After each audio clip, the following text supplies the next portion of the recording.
Well, it is the lightweight boxing show, joined by another world. Well, yeah, I was getting to that. You jumped the ship there, but another world title challenge though. But the new weight, we've had a look at you now in there. Obviously, you're just doing a little workout. It's just for the cameras. But how do you feel at the new weight? I feel good. Like I've been repeating myself in the interviews, but it's not just about gaining weight or not having to get it off. There's a lot of science that goes into camp. I've spent I think about 5 weeks, would you say, Joe, at the weight that I'm going to be in the ring, so I know that I can carry and perform at that weight. There's lots more than just not eating or eating more, and so I've worked with a nutritionalist, I've worked with a strength and conditioning coach to be the best athlete I can be on the night. I know you're not very meticulous, Joe, in your preparation. So how's it been working with Tash on this new weight from your own point of view in terms of how you've had to adapt? Obviously, Natasha has performed in her previous 2 world title attempts at 9 stone 4, 9 stone 9, both behind closed doors, no crowd. This is a different vibe. It's a third chance of a world title, but she's gone up 2 or 3 weight divisions, 11 stone, and she's got a fight in front of 20,000. I don't think she's done that in 10 years, since 2012 Olympics. So it'll be good for her to box with that crowd again, will at home. But as far as Natasha touched on there, that they're getting the right conditions for sparring him. And just because you can be 11 stone doesn't mean you have to be. There's a performing weight. And Natasha's performing weight, I have always felt best, is always around the 10.3, 10.4 mark. That's what she was with Katie, not far off with Terry. We're going over weight division, there's no point being 11 stone. It's like putting on one of them weighted vests on your Dom of stone and say, right, go and do 10 rounds of that. So we've got to make sure, more particularly, that we've made weight after the weigh-in on Friday, that we don't overload and just for the sake of it, and you get in there and you're a little bit slow, a bit off the pace. We need Natasha to be where she's been performing at in training at 10.9, 10.8, 10.10. And that's what she'll be in the ring at the night at. But that's what we're doing. We've been sparring bigger opponents in a heavyweight division, sharper, Cindy, ABA champion, and all good work really. So the change of opponent didn't change much as far as the sparring partners, but having Natasha understand to have to be 11 stone, we need to be down here and be light. Now it must be good though, from your point of view, not worrying about the weight so much, the diet and everything else. I mean, how important is it mentally to be happier when you're getting ready for a fight, which I'm sure you are? Yeah, in any sport, in any sport, it's all about them small margins, and then what everyone talks about these 1%, but just having that mental pressure released. I know what it feels like to be a heavyweight now, when you don't have to worry about how many kilos you're over you're going to be.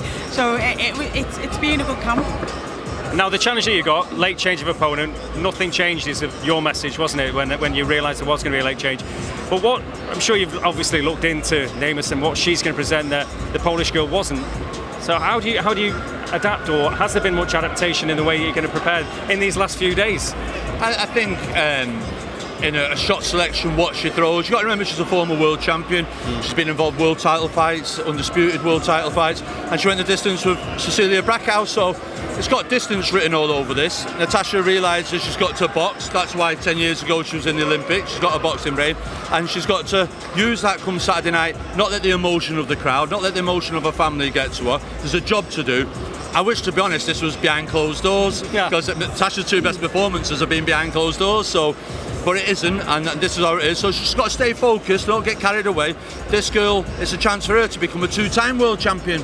We're trying to become a 1-time world champion, and that girl's coming in not to lie down. She wants to become a 2-time world champion, and we've got to make sure that Natasha goes out and does what Natasha does best. I understand what Joe's saying there, but I bet you absolutely disagree, because you were brilliant against Terry Harper, brilliant against Katie Taylor. You didn't get the nod with Harper, it was very tight with Taylor. But now when you've got 20,000 in the arena that will all be backing you, that's going to be pretty special. 3rd attempt. It's all, things happen for a reason. Do you believe in that? Yeah, I 100% believe in that, but like Joe says, as soon as the bell goes in the first round, the next time I hear the crowd is when the bell's gone for the end of the round. I don't really hear anything except you get the ring walk though, don't you? You get the ring walk, you get all that. So but no, the atmosphere is going to be brilliant. It's going to be, it'll be special to win it in front of the crowd. I'll have all my family there, which wasn't allowed at Taylor or Harper. So it's going to be a good night. When you get the arm raised though, that's not the end of the road, is it? We don't know. We're not looking beyond on Saturday night. We've just got to focus on that.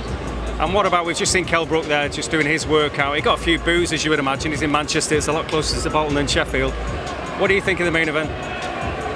Oh, it's so close. When it all boils down to it, I can see more ways of Amir winning than Brook.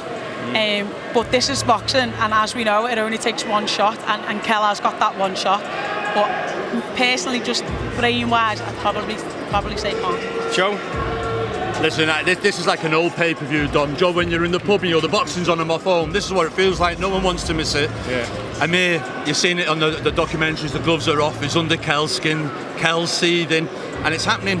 I don't see it going past 7 or 8 rounds, mate. I think once this sets on fire, whether Amir puts it on Kell or Kell lands, I think there's got to be a short night, 7 or 8 rounds. Can Kell put that hand speed? You've got to admire Amir Khan. He takes himself out of the comfort zone, went to Freddie Roach, went to Joe Goosen, now he's with Terence Crawford's team. He takes himself. Kell did it once with Fuchs, didn't work, and he's come back. But this is bragging rights, and they're going to have to be stretched out there at ring. No one wants to lose this, and that's what. Yeah, it's past its best sell-by date, but it's still the curiosity, as it was Mayweather-Pacquiao, who was going to win, and this is equivalent.